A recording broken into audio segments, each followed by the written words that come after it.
Land doesn't forget who worked it. That's something you learn slowly. The way you learn most true things, not from a book, but from standing in a field long enough that the field starts to feel like it's standing inside you. This story comes from the hill country of eastern Tennessee. Late October. The kind of morning where frost sits on the fescue like something the night left behind and hasn't come back for yet. The air smells of wood smoke and creek mud and something sweet rotten from the persimmon trees at the back of the property. Somewhere up the ridge, a crow is making its argument to no one. That's where I want you to stand. A man named Elbert Caudill, 68 years old, hands like two slabs of bark, was standing in that same field on a Tuesday morning when the car from Continental Trust pulled off the county road and onto his gravel that he watched it come. He didn't move. Elbert had worked that land for 46 years. He'd worked it before that, too, as a boy, following his father down the rows. But those first years didn't count to him. Those were apprentice years.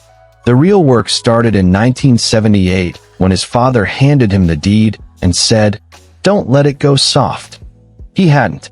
The property was 312 acres, a mix of cleared bottomland along Sycamore Creek and wooded ridge that climbed steep enough to make your knees ache on the way back down. The farmhouse had been built in 1923. The foundation was poured stone. The kitchen floor sloped a quarter-inch to the east, which Elbert had measured once with a level and then never thought about again, because some things you live with. The barn was newer, 1961, and still solid. His father had raised the posts. He'd run cattle his whole life. Black Angus, mostly. At his peak, he'd carried 87 head on that ground. When his wife, Ruth, died in 2009, something shifted in the way he managed the place. Not carelessly, but more quietly. He sold down to 40 head. He kept the herd tight and well recorded. Every purchase, every vet bill, every mineral supplement logged in composition notebooks he kept in the kitchen drawer. There had been a loan. There is almost always a loan. In 2019, he refinanced to buy a neighbor's water rights, $94,000, which had made absolute sense at the time. The creek access it secured was worth 3 times that to the operation. Continental Trust had issued the note. For 3 years, payments went out on the 15th. Certified mail. No exceptions. Then the drought came. Then the feed prices. Then a respiratory outbreak moved through the herd in the spring of 2022 that cost him $6,200 in vet bills before it broke. He got behind. 6 months behind. He called the bank and explained. They said they understood. They sent a letter that said something different than what they'd said on the phone. He had a granddaughter, 9 years old. Her name was Lily. She was at the farm the morning the car came. The man who stepped out of the car was named Gerald Phelps. He wore clean boots, the kind that have never carried mud from a pasture. He had a manila folder thick enough to mean something and a clipboard with a pen attached to it by a piece of string. He was not a cruel man. He was, by all accounts, professional, courteous. He had probably given this same speech 60 or 70 times and had gotten good at delivering it with a kind of practiced sympathy that was worse, somehow, than if he'd been cold about it. He introduced himself as a senior loan recovery specialist. Elbert shook his hand.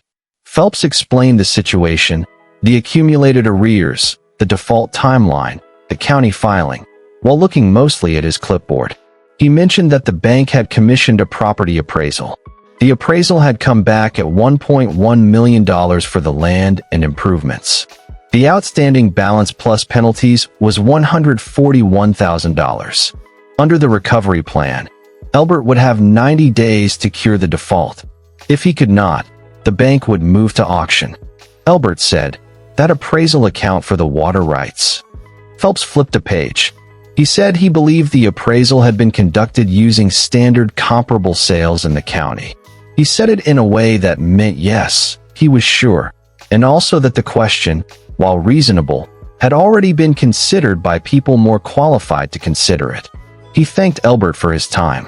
He left a copy of the paperwork. Lily had been standing near the fence post the whole time, watching. She didn't cry. She just went still in the way that children go still when they understand something enormous has happened but don't have the language for it yet. Later, she told her mother it felt like the field had gotten quiet. If you've ever been dismissed by someone with a title and a clipboard, someone who shook your hand and called you sir and still walked away having taken something from you, stay with me. This is one of those stories. And it doesn't end the way you think it will. Hit subscribe if you're new around here. And drop a comment below. Tell me where you're watching from and whether you've ever had to fight for land that somebody else thought they already understood. I read every one. We'll be right back in that field with Elbert Caudill.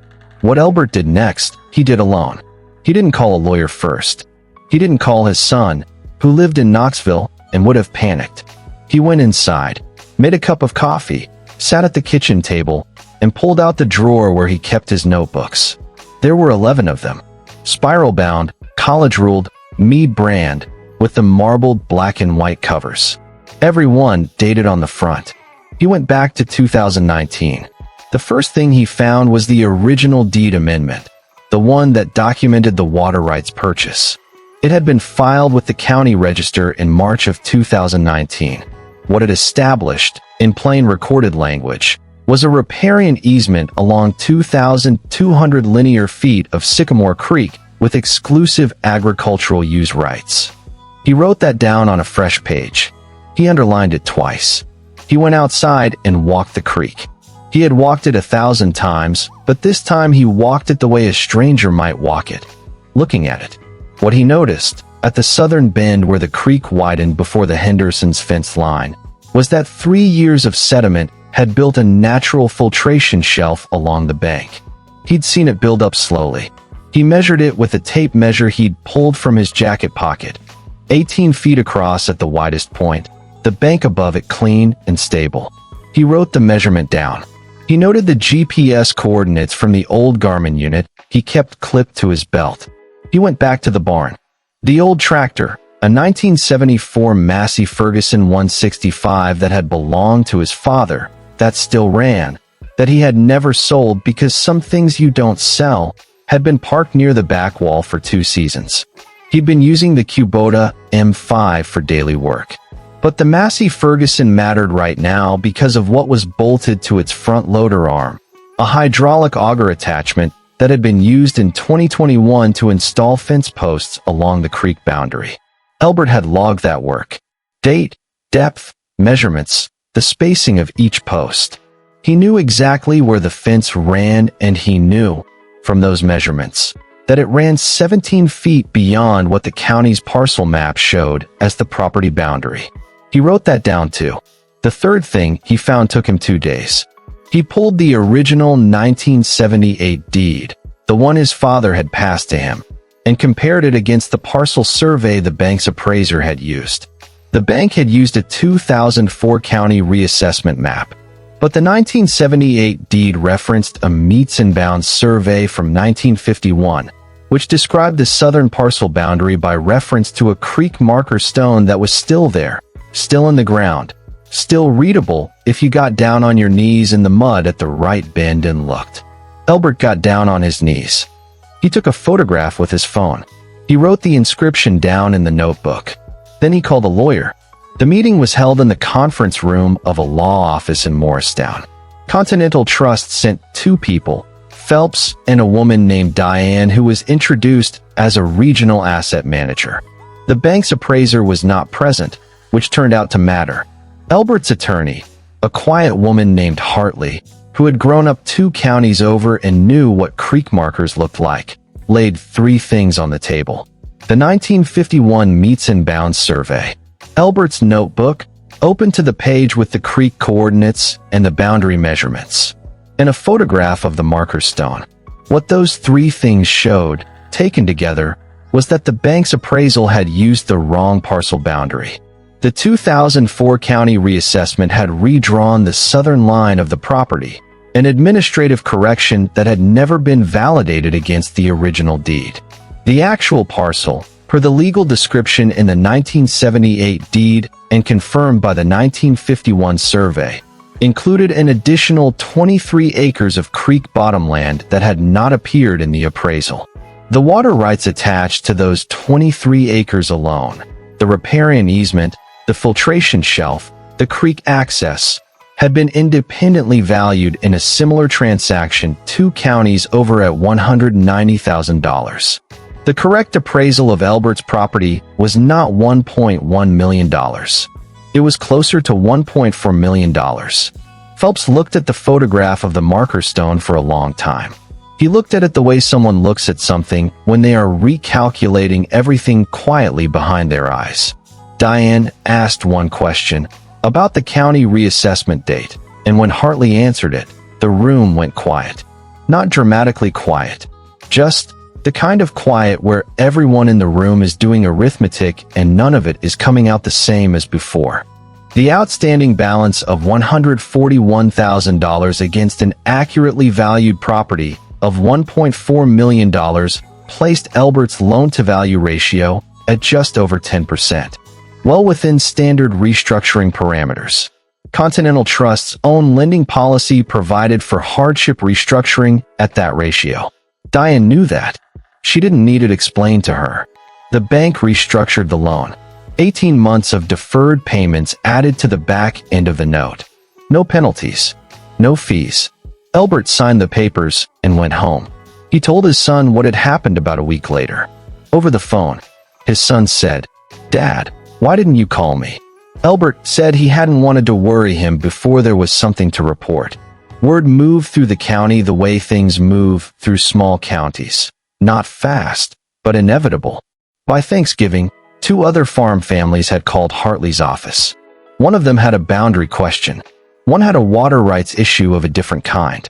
She took both cases. Elbert had the water rights easement re-recorded with the county the following March, using the corrected parcel description. He paid $180 in filing fees. He noted the amount in his notebook. He kept the herd at 40 head through that winter and into the next spring. In April, he bought 6 bred heifers, Black Angus, good bloodlines, from a farm 1 county over that was dispersing. He paid $1,100 a head. He logged them in the new notebook. Lily came back to the farm that summer. She was 10 by then. She asked her grandfather what had happened with the man who came in the clean boots.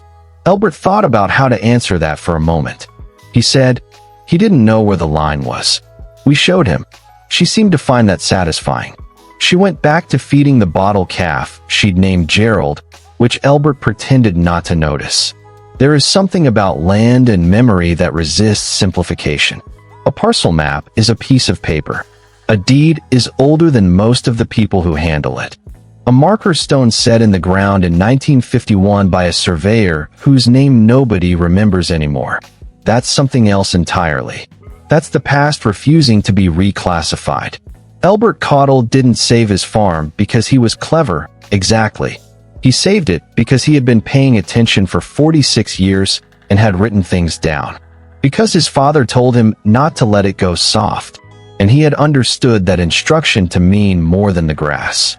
The old Massey Ferguson 165 is still in the barn. He doesn't use it for daily work. He keeps it running, though. Checks the fluids. Turns it over once a month. Some things you don't sell.